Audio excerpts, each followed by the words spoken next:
Hello दोस्तों, नमस्कार। आपका स्वागत है आपके अपने चैनल हिंदी हब ऑफिशियल पर। तो दोस्तों, आज 3 दिन के इंतज़ार के बाद में नेट सुविधा है वो हमारे क्षेत्र में सुचारू हो गई है। तो अब आपको वीडियो है लगातार सही टाइम पर मिलती रहेंगी दोस्तों। हालांकि मैंने कोशिश की थी कि आपको वीडियो है वो रुकने नहीं पाए, और यही दोस्तों हुआ था। मैं कैसे भी करके जहाँ पर नेट की सुविधा उपलब्ध थी तो वहाँ से मैं आपको अपलोड करता था, आपको लगातार क्लासें मिलती रहीं। लेकिन अब आपको और ढंग से दोस्तों जो खून का टीका उपन्यास है उसके आपको क्वेश्चन आंसर हैं वो मिलेंगे, और उसने कहा था कि भी आपको क्वेश्चन आंसर हैं वो मिल जाएंगे। तो हम दोस्तों 20 प्रश्नों की श्रृंखला है, उसका ये अगला पार्ट है। तो चलिए देखते हैं कि कितने क्वेश्चन हैं आज के दोस्तों। क्वेश्चन है वो बहुत ही सरल है। मुझे लगना है कम से कम 20 में से 20 क्वेश्चन आपके सही होने चाहिए। आपके कितने होते हैं वो आप कमेंट में लिख करके बताना। पहला क्वेश्चन है दोस्तों आपका, हिंदी का प्रथम महाकाव्य किसे माना गया है? यूपी टीजीटी एग्जाम में आया हुआ है। कामायनी, पृथ्वीराज रासो, खुमान रासो, बीसलदेव रासो। तो आसान सा है दोस्तों, हिंदी का जो प्रथम महाकाव्य है वो आपके आचार्य रामचंद्र शुक्ल ने पृथ्वीराज रासो को माना है, और प्रथम महाकवि चंद्र बरदाई को माना है। अगला आपका प्रश्न है, विद्यापति किसके दरबारी कवि थे? श्री सिंह, कीर्ति सिंह, जय सिंह और माधो सिंह। तो ये भी दोस्तों आपको पता होगा, विद्यापति को मैथिल कोकिल कहा जाता है। तो विद्यापति जो थे वो तिरहुट के राजा थे, शिव सिंह और कीर्ति सिंह। ठीक है, तो उनके दरबारी कवि थे। यहाँ पर कीर्ति सिंह विकल्प में है तो कीर्ति सिंह आ जाएगा। अगला आपका प्रश्न है, पृथ्वीराज रासो के रचयिता कौन है? जगनिक, दलपति विजय, नरपति नाल्य और चंद्र बरदाई। इससे सरल क्वेश्चन दोस्तों आपके लिए हिंदी साहित्य के इतिहास में नहीं हो सकते हैं, ये बात आप याद रखना। ये सबसे लोएस्ट क्वालिटी है सरलता के लेवल पर। तो इसका दोस्तों उत्तर हो जाएगा आपके पृथ्वीराज रासो के रचयिता हैं वो आपकी चंद्र बरदाई हो जाएंगे। अगला आपका प्रश्न है, गोरी सोवे सेज पर मुख पर डारे केस पंक्ति किसके द्वारा रचित है? घनानंद के द्वारा, विद्यापति के द्वारा, बिहारी के द्वारा, अमीर खुसरो के द्वारा। तो गोरी सोवे सेज पर मुख पर डारे केस और चल खुसरो घर आपने और रैन चाहूँ वही देश। तो अमीर खुसरो के जो गुरु थे निजामुद्दीन औलिया, उनकी मृत्यु पर उनकी मज़ार पर बैठ कर के खुसरो ने ये दोहा है वो पढ़ा था। तो इसका उत्तर हो जाएगा आपके अमीर खुसरो। देखिए दोस्तों, अब आपको 1 महीना है, आपको रीड की तरफ आपको ज़्यादा ध्यान देना है। लेकिन मैं ये चाहता हूँ कि आपका हिंदी साहित्य जो अब तक हमने मेहनत की है वो भी दोस्तों व्यर्थ नहीं जाए, क्योंकि यदि आपने बिल्कुल गैप ले लिया 1 महीने का तो फिर आपका है वो पूरा का पूरा दोस्तों साफ़ हो जाएगा। इसलिए आप ये सीरीज़ है वो करते रहें, जिससे कि आपका हिंदी साहित्य से संबंध है वो बना रहे। ठीक है, यदि आपने बिल्कुल 1-1.5 महीने के लिए आप कट गए तो फिर आपको दोस्तों दोबारा से उसी लेवल से है वो पढ़ना पड़ेगा। लेकिन यदि आप ये सीरीज़ भी 10-10, 15-15 मिनट की ये सीरीज़ करते रहें तो फिर आपका है वो ध्यान है वो नहीं टूटेगा। ठीक है, तो मुश्किल से आध पौन घंटा है वो आप हिंदी साहित्य को रोज़ देते रहें, बिल्कुल कटे नहीं उससे। अगला आपका है दोस्तों, किस हिंदी काव्य में सर्वप्रथम 12 मासा वर्णन का प्रयोग किया गया है? पृथ्वीराज रासो, परमाल रासो, कीर्ति लता, बीसलदेव रासो। तो हिंदी में सबसे पहले जो 12 मासा वर्णन मिलता है वो मिलता है आपके बीसलदेव रासो में। ठीक है, बीसलदेव रासो में मिलता है, जिसका 12 मासा वर्णन है वो कार्तिक मास से है शुरू होता है। जबकि जो जायसी की पद्मावत है उसमें जो 12 मासा वर्णन है वो चढ़ा आषाढ़ गगन गनगाजा, तो आषाढ़ मास से शुरू होता है, ये आपको याद रखना है।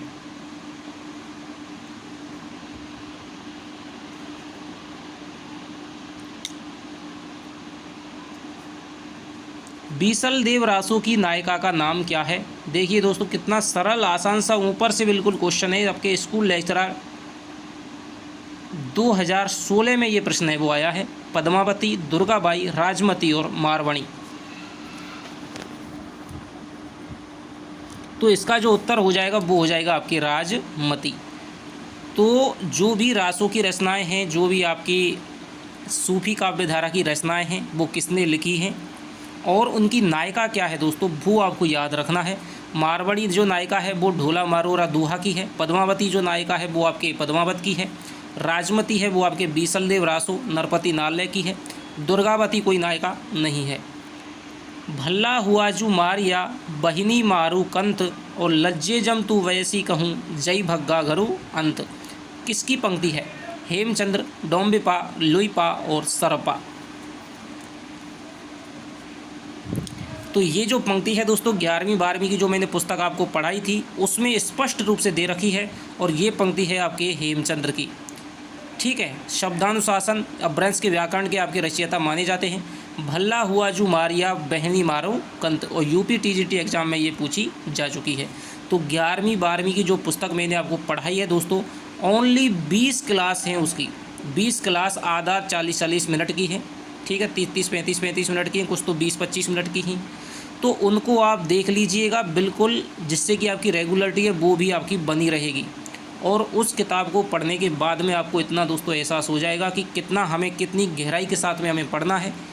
उस किताब में से पिछली बार 2018 में फर्स्ट ग्रेड और सेकंड ग्रेड का दोस्तों एक एक क्वेश्चन है वो आया था, एक एक जो कथन है, ठीक है, वो आपका आया था। तो वो किताब आपके लिए बहुत ही ज़्यादा इम्पोर्टेंट है। ज़्यादा इधर उधर भटकने से, गाइडों की तरफ भटकने से कुछ भी दोस्तों हासिल नहीं होगा। एक किताब को आप बार बार पढ़िए, उसी किताब में आपको सारा कुछ मिल जाएगा।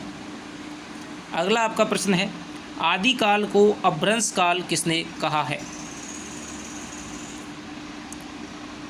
आदिकाल को अपभ्रंश काल की संज्ञा किसने दी है? आरपीएससी सेकंड ग्रेड एग्जाम में ये आया हुआ है। धीरेन्द्र वर्मा, डॉक्टर नगेंद्र, डॉक्टर बच्चन सिंह और रामविलास शर्मा।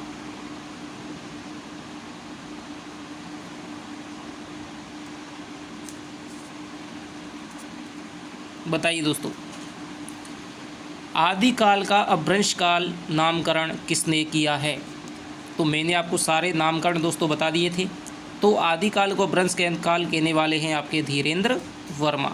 ठीक है, धीरेन्द्र वर्मा ने आदिकाल को अपभ्रंश काल कहा है। अगला आपका प्रश्न है, निम्न में से सिद्धोनाथों के साहित्य की प्रमुख प्रवृत्ति क्या है? बिहार टीजीटी एग्जाम में आया है। मनोरंजन, वीरता, वज्रयानी विचारधारा की साहित्यिक अभिव्यक्ति और प्रसिद्धि प्राप्त करना।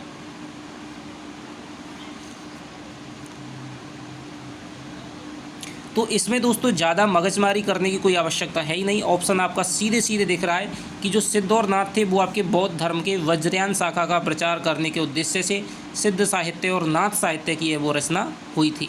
तो वज्रयानी विचारधारा की जो साहित्यिक अभिव्यक्ति है वो यहाँ की प्रमुख प्रवृत्ति मानी जाती है। अगला है आपका, थोड़ा सा ये आपका गहरा क्वेश्चन है, समझदारी क्वेश्चन है, यदि आप थोड़ा सा आपको पता होगा तो। प्रबंध चिंतामणि ग्रंथ है वो कब रचा गया था? 1261 ईस्वी, 1463 ईस्वी, 1361 ईस्वी और 1461 ईस्वी।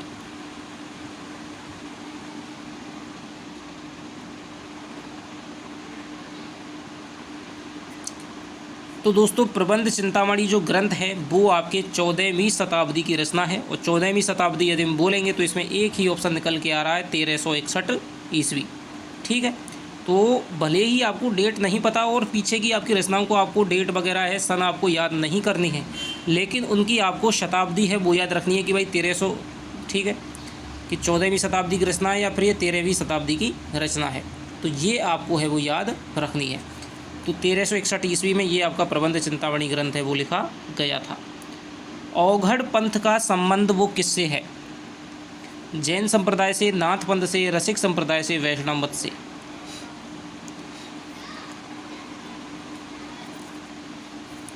तो जो अवघड़ संप्रदाय है दोस्तों वो आपके नाथ संप्रदाय को कहा जाता है। इसे भिन्न भिन्न नामों से जाना जाता है। ठीक है, अवधूत मत किसका पर्यायवाची है? बौद्ध धर्म का, सिद्ध संप्रदाय का, नाथ संप्रदाय का, सूफी संप्रदाय का।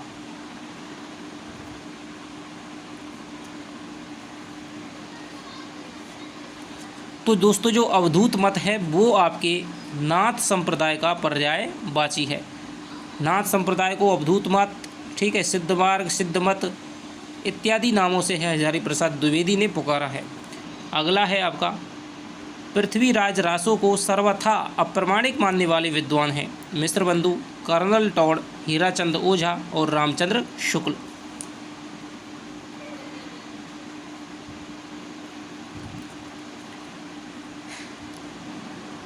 तो दोस्तों पृथ्वीराज रासो के बारे में 3 मान्यताएं हैं। एक तो है आपका पृथ्वीराज रासो को प्रमाणिक मानता है, एक है आपका अप्रमाणिक मानता है और एक है आपका जो अर्ध प्रमाणिक मानता है। तो अप्रमाणिक मानने वाले हैं आपके सबसे पहले रामचंद्र शुक्ल, ठीक है। जबकि इन्होंने वीरगाथा काल के नामकरण में प्रमुख जिन 12 ग्रंथों को आधार बनाया है उनमें सबसे पहले पृथ्वीराज रासो है, ठीक है, और इसको ये एक अप्रमाणिक भी मानते हैं। इसको इन्होंने कहा है कि देखने पर ये पूरा ग्रंथ है वो जाली प्रतीत होता है। तो ये बात आचार्य रामचंद्र शुक्ल कहते हैं। और अर्ध प्रमाणिक मानने वाले विद्वानों में आपके सबसे पहले आ जाएंगे हजारी प्रसाद द्विवेदी। अगला आपका प्रश्न है दोस्तों, ये आपके कॉलेज लेक्चरर 2021 में भी आया था कि विक्रम की 7वीं शताब्दी से 11वीं शताब्दी तक अपभ्रंश की प्रधानता रही और फिर वह पुरानी हिंदी में परिणत हो गई। यह कथन किस विद्वान का है? उत्तराखंड टीजीटी एग्जाम में भी आया है और कॉलेज लेक्चरर 2021 में भी आया है। सुनीति कुमार चटर्जी, चंद्रधर शर्मा गुलेरी, ग्रियर्सन और धीरेन्द्र वर्मा।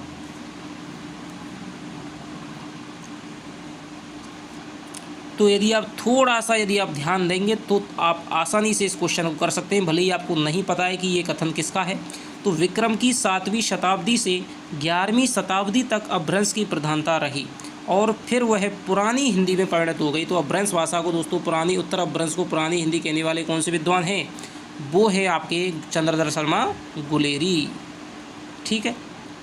तो ये आप इस तरह से आसानी से आप कर सकते हैं। इस प्रकार की परिभाषाएं वही दी जाती हैं जिनमें कोई ना कोई दोस्तों ऐसा क्लू छिपा रहता है कि आप उसको देख करके समझ करके आप उस परिभाषा का पता लगा सकते हैं।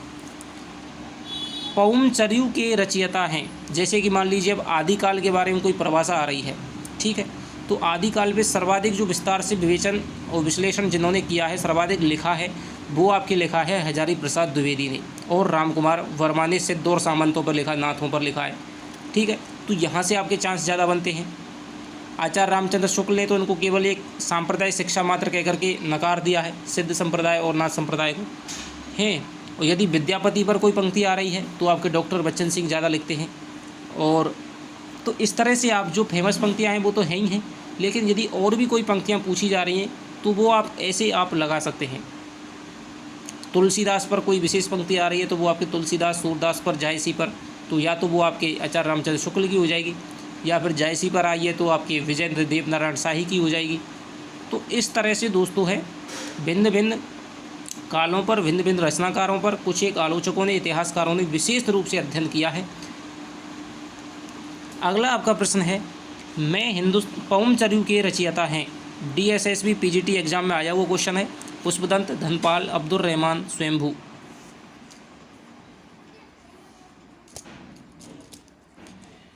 तो पौमचर्यु के जो रचयिता हो जाएंगे वो हो जाएंगे आपके स्वयंभू, ठीक है।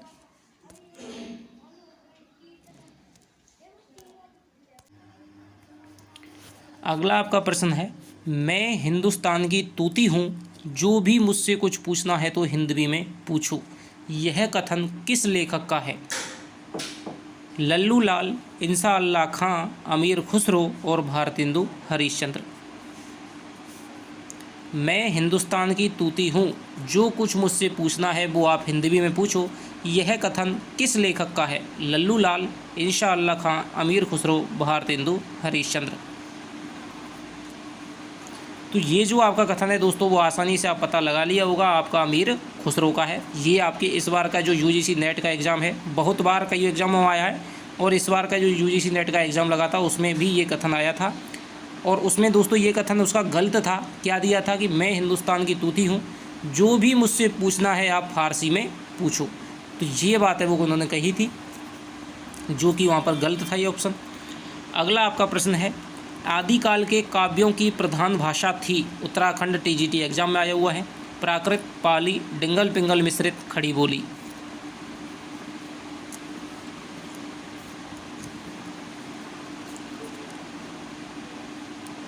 तो आदिकाल के जो काव्यों की दोस्तों प्रधान भाषा थी वो थी आपके डिंगल और पिंगल। डिंगल दोस्तों क्या होता है, एक होती है अपभ्रंश, ठीक है, अपभ्रंश। अपभ्रंश में यदि आप कर देंगे मारवाड़ी का, राजस्थानी का प्रवेश कर देंगे, ठीक है, मारवाड़ी या राजस्थानी का, तो वो हो जाएगी आपके डिंगल भाषा। और यदि आप कर देंगे ब्रज भाषा का तो वो हो जाएगी आपकी पिंगल भाषा। ब्रज भाषा से जो पिंगल भाषा बनती है वो ललित मधुर पदावली से युक्त होती है, ठीक है। और जो मारवाड़ी से जो डिंगल बनती है वो कर्कश शब्दावली से युक्त होती है, जो कि ओज या वीर रस के जो काव्य लिखे जाते हैं उनके लिए उपयुक्त मानी जाती है। अगला है आपका, हिंदी में किस कवि को राजशेखर की उपाधि से अलंकृत किया गया? स्वयंभू, विद्यापति, चंद्रवरदाई, जगनिक। तो राजशेखर जो कहा गया है दोस्तों वो आपके कहा गया है विद्यापति को, ठीक है। विद्यापति को राजशेखर, मैथिल कोकिल, नवकवि शेखर, अभिनव जयदेव, ठीक है, इत्यादि उपाधियों से है वो पुकारा गया है। अगला क्वेश्चन है आपका, निम्नलिखित में से कौन सी रचना अपभ्रंश की नहीं है? पौमचर्यु, पाहुड़ दोहा, भविष्यत कथा, कहा और चित्रावली।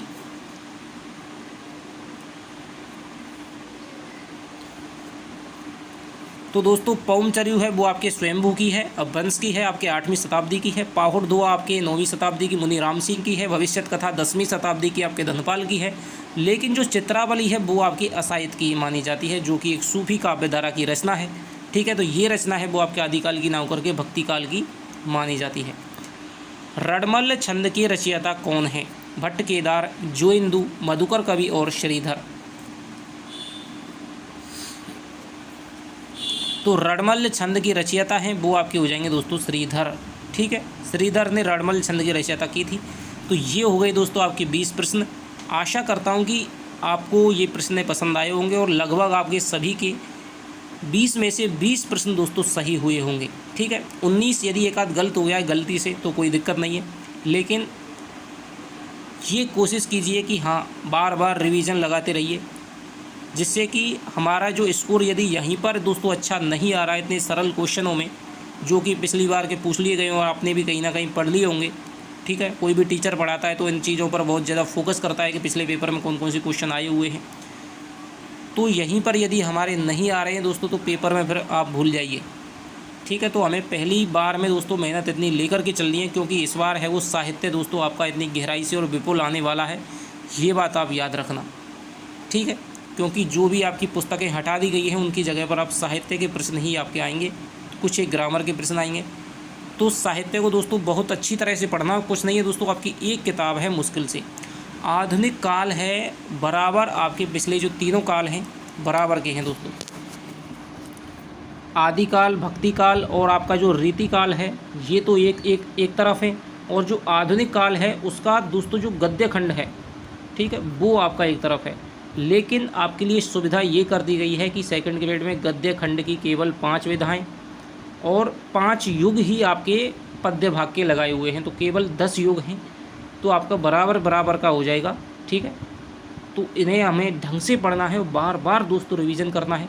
जो ये कहते हैं कि हमें भाई रचना याद नहीं होती, रचनाकारों का नाम याद नहीं होता है, तो बार बार दोस्तों पढ़ें, उसके बाद में क्वेश्चन करें, फिर गलती हो गई तो उस पर निराश नहीं हो, बल्कि ये देखें हमसे गलती क्यों हो गई, तो बार बार पढ़ें, ठीक है। जो भी मैं आपको सीरीज ला रहा हूँ उसे आप करते रहें, जिससे कि आपका नाता इससे नहीं टूटे। और रीड के बाद में दोस्तों हमें एकजुट हो जाना है अपनी तैयारी के लिए। तो चलिए दोस्तों आपसे मिलता हूँ अगली कक्षा में, तब तक के लिए दोस्तों बाय बाय, जय हिंद, जय भारत।